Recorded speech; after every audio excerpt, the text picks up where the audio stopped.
Unapata tatizo kubwa sana hivi sasa hivi kwa wakandarasi wa nje. Ukiwatazama ni kama wanakamgomo baridi hivi kwa madeni wanaotudai. Hawafanyi kazi yetu.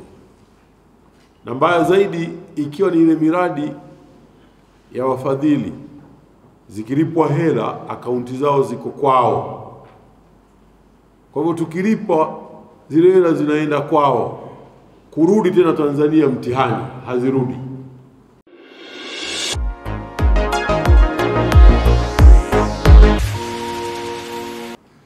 Na mimi kwa sababu bado nipo kwenye kujifunza, nilikwenda mkoa mmoja nikakuta meneja yule wa TANROADS wa mkoa ndio yeye mshauri elekezi.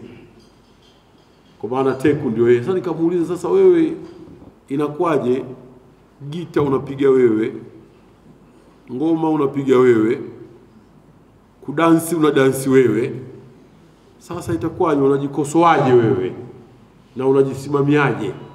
Mwajiri ni wewe mwenyewe, mshauri ni wewe mwenyewe, sasa unajikosoaje? Sikuelewa mpaka naondoka katika ile eneo.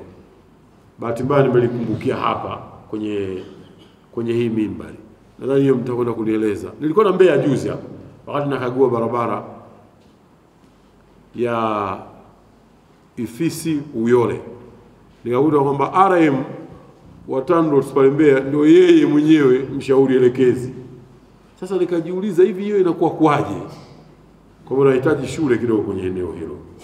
Lakini sikuelewa kweli. Sasa huyu anajishauri yeye mwenyewe, alafu yeye mwenyewe ndio mwajiri.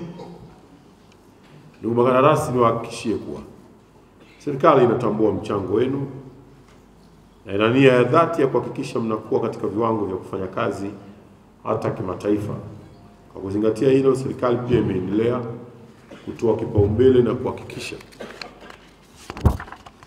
kwa pale mnapofanya kazi mnalipwa kwa wakati ili kuendelea na kazi zingine kadri zinavyojitokeza, japo deni huwa linabadilika kulingana na kazi zinazozalishwa. Na hili la kulipa ndio jambo kubwa sana. Na wengi kati yenu ndio jambo mlilonalo kwenye vifua na vinywa vyenu na akili zenu pia. Na washukuruni sana kwa namna ambavyo mmekuwa wastahimilivu. Ni watu ambao mnaidai serikali fedha kadha, lakini mmekuwa na ustahimilivu wa hali ya juu. Hapo karibuni palikuja fedha kiasi cha shilingi bilioni 16. Zile hela zinatakiwa kulipwa, sio za road fund, zimekuja wizarani. Sasa katibu mkuu ameniletea mapendekezo ya namna ya kuzilipa zile hela. Nilipotazama nikaona kuna wakandarasi wazawa kama wawili hivi au watatu ndio wanalipwa. Nikamwambia 80% ya hizi hela zilipe makandarasi wa ndani, alafu 20 zikamlipe mmoja hivi wa nje, ambaye ni lazima sana, vinginevyo zilipe wote wa ndani. Na haya sio yangu,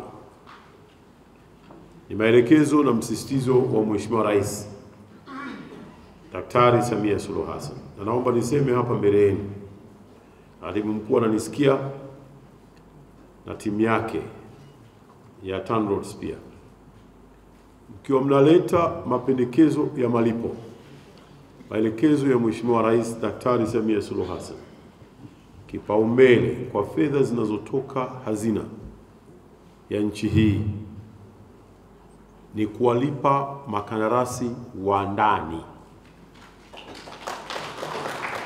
Kwa hivyo msipate tabu kwamba mnatengeneza jedwali, lile jedwali li lazima liwe 80% ni watu wanaolipwa wale wa ndani.